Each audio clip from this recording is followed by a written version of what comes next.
guys, what's going on? It's Infinity Sheep Gaming, and today I want to talk about something pretty interesting, and that is how I play games.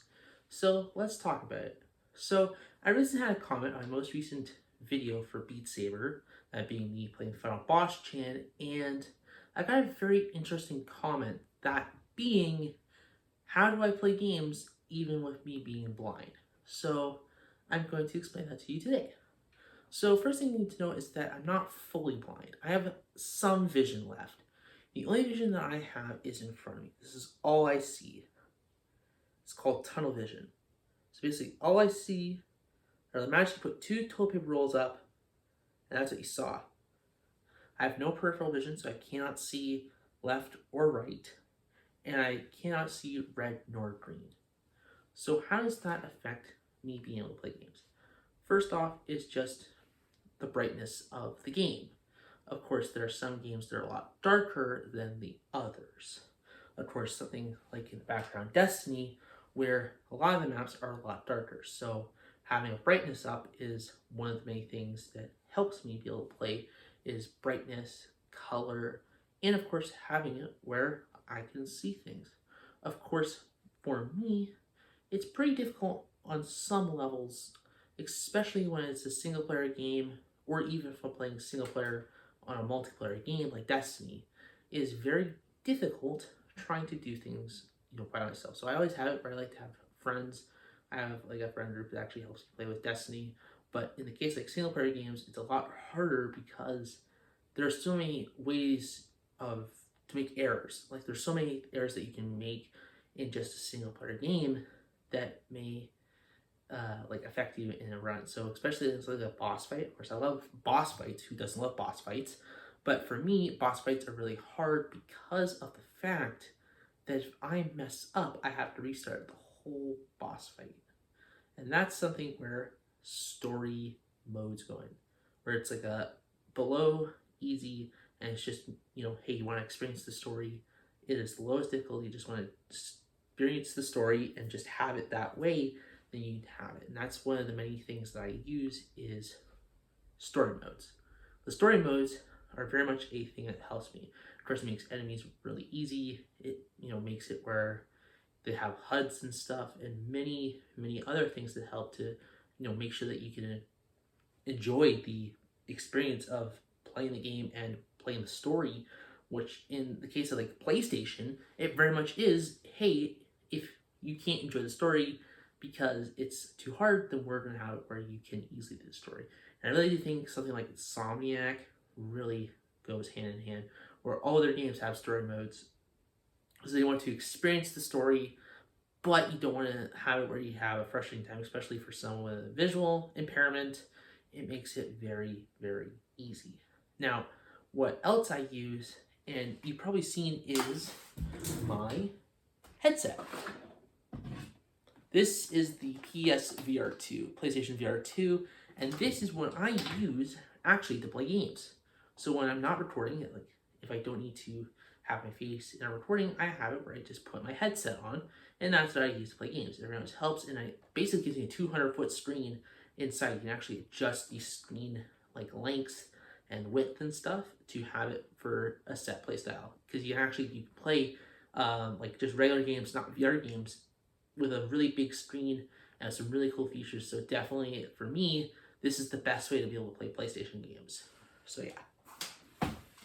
Another thing is simply just if it has,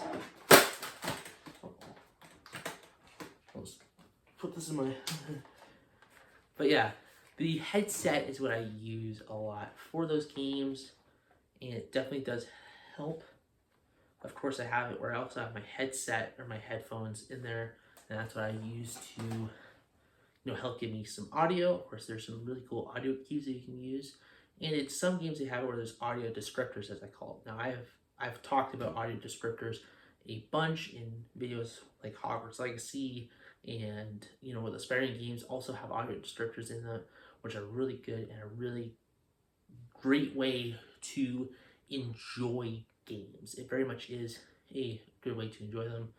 Another way is that if it has a Switch version. So recently I did get a Switch 2.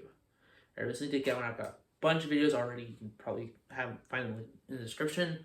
And I talk in length about how it's hard to play games, with, even though I have a massive 30-inch monitor, it's really hard to be able to see games sometimes. So having it up a lot closer is very much a good thing. And that's where something like the Switch 2 comes in play, as it is, I believe, you got an 8-inch screen, which is really good for close up. I usually have it where it's like this. I don't want to get my Switch 2 out right now because I don't want to damage it. So yeah, the Switch 2, of course, I've already talked in length about it. It's incredible accessibility, and what it really does help in terms of, just being able to enjoy the game. So yes, having a Switch lets me enjoy games that, like, third-party games, and also the first-party stuff, effectively. Like, I can actually do it really well with something like a Switch 2. Of course, I know that there's like other components of the, like, Steam Deck and the ROG Ally and the Legion Go, and there are many other handheld consoles that you can get, or handheld computers that you can get, that would do kind of the same thing. But the Switch 2, I believe, is the best that I've found so far.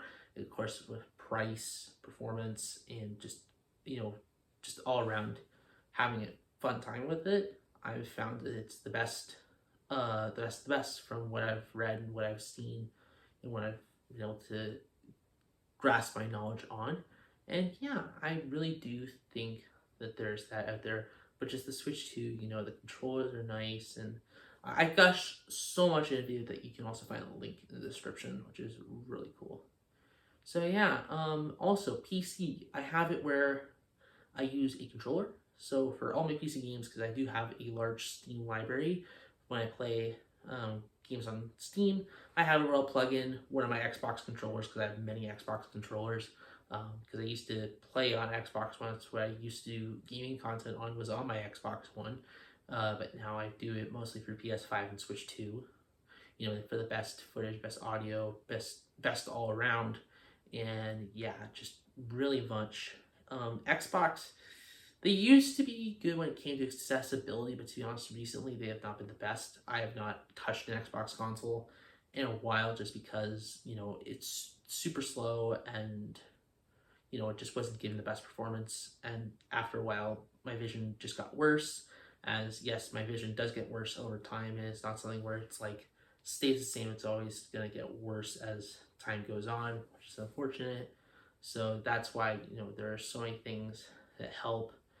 And even on the hard maps, like in Beat Saber, those are simply just from me knowing how to play the game. Like, I've put in over 100+ hours into Beat Saber on both PS4 and now PS5, and yeah, definitely is something that it was just me getting good at the game, and that's how I'm really able to play.